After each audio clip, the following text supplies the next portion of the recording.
Good afternoon, everyone, and good afternoon to my respected lecturer, Miss Ria. My name is Rianto Pratama, and today I'd like to talk about something we all use every single day, but perhaps rarely think about deeply: our computers. I like to call it our digital house. We all live inside this digital house. We work in it, we play in it, and we socialize in it. But just like a physical house, it's critical that we understand its foundation and its structure, and also its vulnerabilities. So, in this presentation, we will first explore the foundation and architecture of this house, the software and operating systems, and then we will discuss its biggest threats, the uninvented guests and digital burglars, which we know as malicious programs. To make our discussion clear and logical today, here's our roadmap or our agenda. First, we'll start at the beginning with the foundation. We need to be on the same page, so we will clearly define what software and operating system are. Second, once we understand the system, we will identify the threat. We'll look at what malicious programs or malware and or what their come and goes are. Third, and this is the core of our presentation, we'll dive into the case study. We will analyze exactly how malware hides in everyday apps and private content, like movies, music, games, etc. And finally, we'll close with the defense. I will provide clear, actionable steps for our own cybersecurity. Alright, we'll start with the part one. What is software? The formal definition says that software is a set of instruction, data, or programs. But honestly, this analogy is much easier to understand. If your computer hardware, the screen, the keyboard, the CPU, all the parts you can touch is the body, then software is the mind, skills, and the abilities that make the body useful. A body without a mind can do nothing. A computer without software is an expensive paperweight. This mind split into two main categories. First, application software. These are the tools we use. Think of them as skills. Microsoft Word for writing, Google Chrome for browsing, or games for entertainment. Second, system software. This is the much deeper, more fundamental software. It's the consciousness that runs the body itself. And the most important example of this is the operating system, or OS. You know it as Windows, macOS, or Linux. The analogy is like the building manager of your computer. Imagine your computer is a busy apartment building. Resource management means the OS decides who gets electricity and water. It controls and allocates critical resources. When you have Chrome and Word open at the same time, the OS is deciding how much CPU power and RAM each program gets. And the application control means the OS is the only one who holds all the keys. It ensures all application or the tenants run smoothly and safely. The OS makes sure the tenant in room 5 or Chrome can just walk into room 6, your password manager, and steal things. So the key point is the OS acts as the primary gatekeeper. Nothing happens on your computer without the OS explicit permission.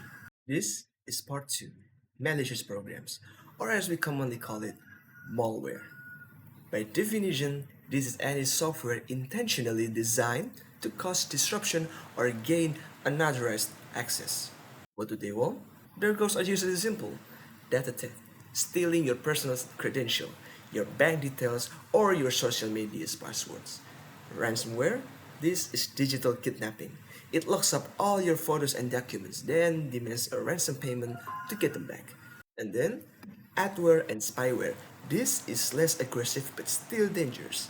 It could be a program that forces pop-up ads everywhere, or a keylogger that secretly records everything you type. There are many types of malware, but today we are focusing on one of the most clever types, the Trojan horse. So, what exactly is a Trojan horse? The name comes directly from the ancient Greek myth.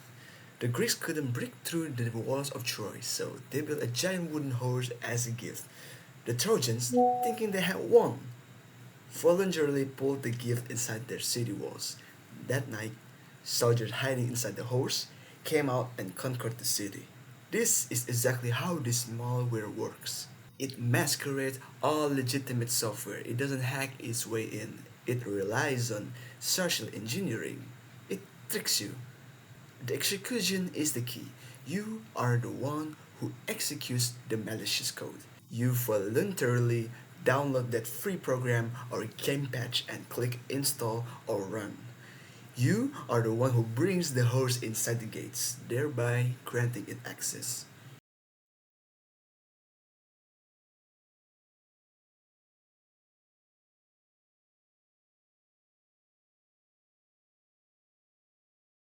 This brings us to our first real world case study. How does this actually happen? Let's imagine a scenario. A student needs an expensive video editor, let's say Adobe Premiere, but doesn't want to pay for it. He goes to a pirate site to find a cracked version. The four-step infection process is firstly malicious injection.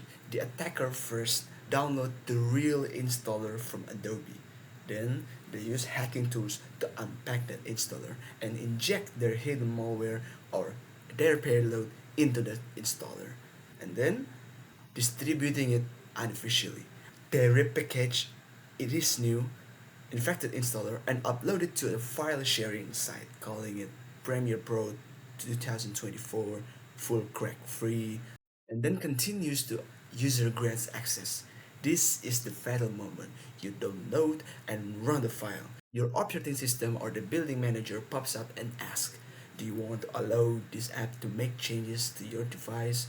Run as administrator, then you click yes to install it. The moment you click yes, you have just given the malware full control, the master key to the entire building, which is your PC. And finally, the malware does two things at once. And now, the malware is marked. To avoid suspicion, it does two things at once. It proceeds to install the real video editor you want, and then the app works fine. But simultaneously, in the background, it silently installs the hidden Trojan it was carrying. Now let's look at our second case study, a pirated game. This method is slightly different and even more clever. In this scenario, the game files themselves might actually be clean, a direct copy from Steam or another game platform. The danger lies entirely in the external file required to bypass the license check, the crack file. First, you download the game. Inside the folder, there's a readme.txt file and a small program often called crack.exe or patcher.exe. Second, the readme text file gives you instruction. It says install the game, then copy the crack eggs into the game folder and run it as an administrator. Third, this is the ultimate social engineering trick. The instructions always say this. Your antivirus might flag this file. This is a false positive. You must disable your antivirus before running the crack. Think about that. You are being asked to voluntarily turn off your only defense system. And finally, you disable your antivirus, you right click and run as administrator. The crack runs and the game launches. It works. You think you've won. You've played it. You enjoy it. But what you actually did was you just manually executed a Trojan which is now installed and running silently in the background. Okay, so after hearing those two case studies, you might be feeling a little paranoid. That's understandable. But the good news is, defending your digital house is actually very simple. You don't need to be a cybersecurity expert. You just need to follow these four fundamental rules. First, use official source. This is rule number one. Limit your downloads to official stores like Steam, the App Store, or the developer's official website. This guarantees file integrity. Remember, if a $60 game is being offered for free, it's a trap. Second, keep your OS updated. Remember the building manager? Updates are like memos from head office, warning the manager about new break-in techniques. This updates patch known security holes. Third, use a good antivirus. Keep an active, up-to-date antivirus program. And as we just learned, never ever disable it to run a questionable file. A legitimate program will never ask you to do this. Finally, be wary of permissions. That run as administrator pop-up is the most powerful yes you can click on your computer. Think twice before you click it. Ask yourself, Do I 100% trust this program and where it came from? To conclude, let's return to our central idea. Our operating system is a strong gatekeeper designed to protect us, but a Trojan horse doesn't break the rules. It tricks us, the user, into breaking the rules for it. It exploits our desire for free things and our willingness to click yes. By staying aware, using official source, and trusting our security tools, we can easily keep our digital houses secure. That is all of my presentation. I hope all of the case studies that I've told you will be useful for you. Thank you very much for your time and attention.